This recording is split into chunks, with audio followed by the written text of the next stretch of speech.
Гулрыбский район – один из главных сельскохозяйственных районов страны, благодаря отчислениям которого стабильно выполняется государственный бюджет.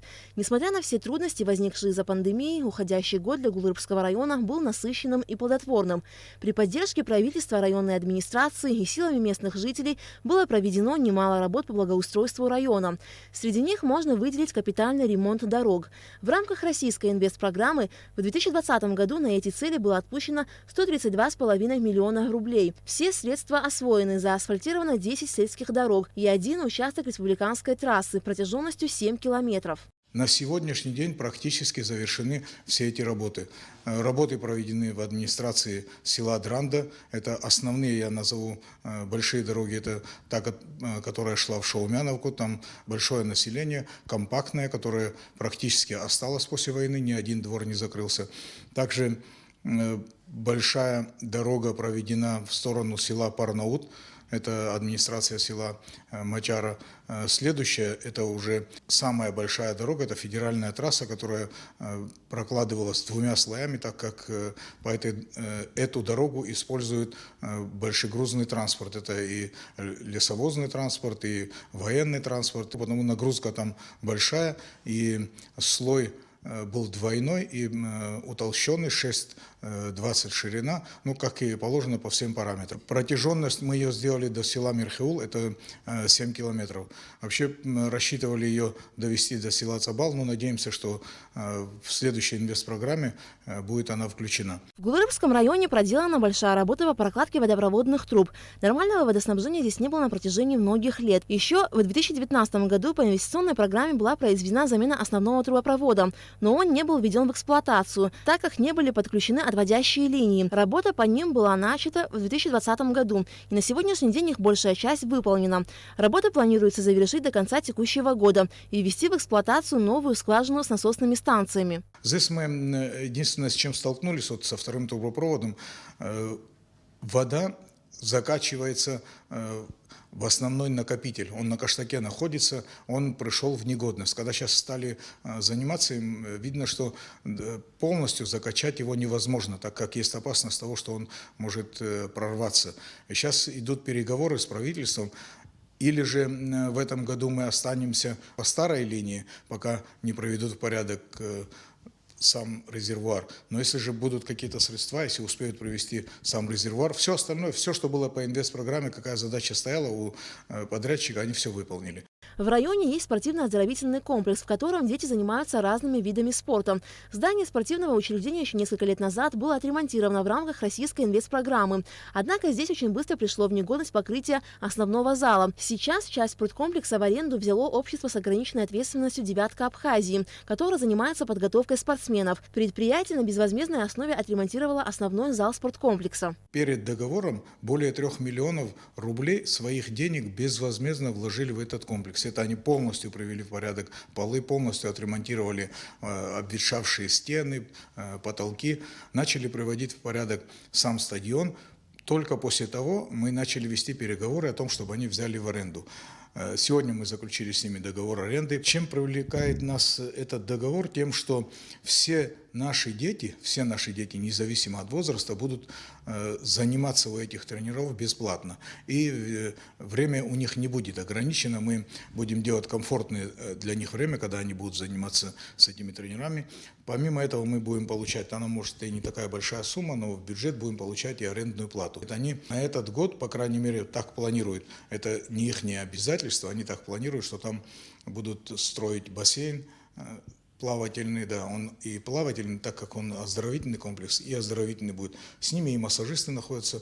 Мы благодаря ним в этом году впервые провели у себя чемпионат по волейболу Абхазии. Кроме того, в уходящем году в поселке Дранда на месте бывшей музыкальной школы был открыт новый детский сад «Параса», который может принимать до 90 человек. Датский совет сделал свои вложения и отремонтировали в Драндах детский садик. Отремонтировали хорошо, мы тоже порядка 900 тысяч туда, в этот садик направили. Это на покупку кроватей, там, на обустройство кухонного оборудования, вот в таком плане. Всего лишь месяц дети вышли в садик, открыли мы этот садик, но потом по известным причинам штаб дал указание закрыть все школы, садики, они сегодня закрыты. В нынешнем году в Гулрыбском районе урожайность цитрусовых в 3 раза превышает показатели прошлого года. 90% урожая в частном секторе уже собрано, что составляет более 2000 тонн. В общественном секторе собрано и реализовано более 1600 тонн. Порядка 30% мандарин еще не собрано. Еще хотелось бы добавить, что в начале года, если у нас, все же мы акцент делаем на исполнение бюджета. Не исполнив бюджет, мы не можем дать заработную плату людям. Помимо заработной платы есть ряд других обязательств, которые мы должны выполнять. Но это все возможно при условии, что будет выполнен бюджет. И доходная часть, и расходная часть, они идут нога в ногу. Там невозможно, не выполнив одно, выполнить другое обязательство. Это все наши обязательства. Мы буквально на сегодняшний день у нас 93-94% выполнения. Есть большая надежда, мы в пятницу будем собираться, финансово-экономический отдел будет задействован и налоговый инспектор наш.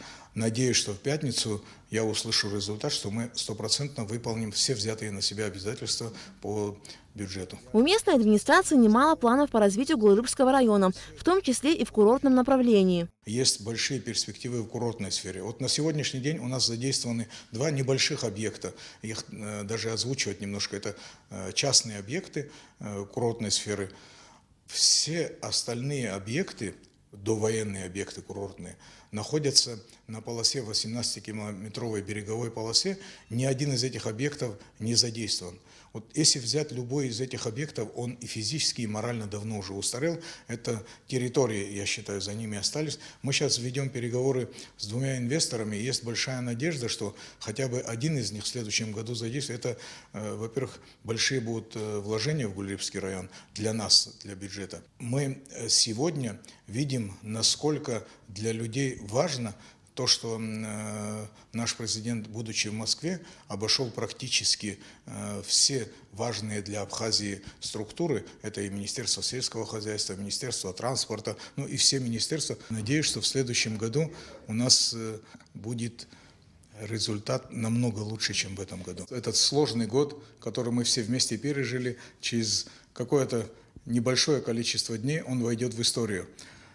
Хотелось бы, чтобы Новый год, в который мы вступаем, народ Абхазии, забыв все тяготы и лишения, которые принес ему следующий год, порадовался жизни, успехами своих детей, детей ихних детей, чтобы наша страна гарантированно была независимой страной, и все, чтобы мы этому радовались.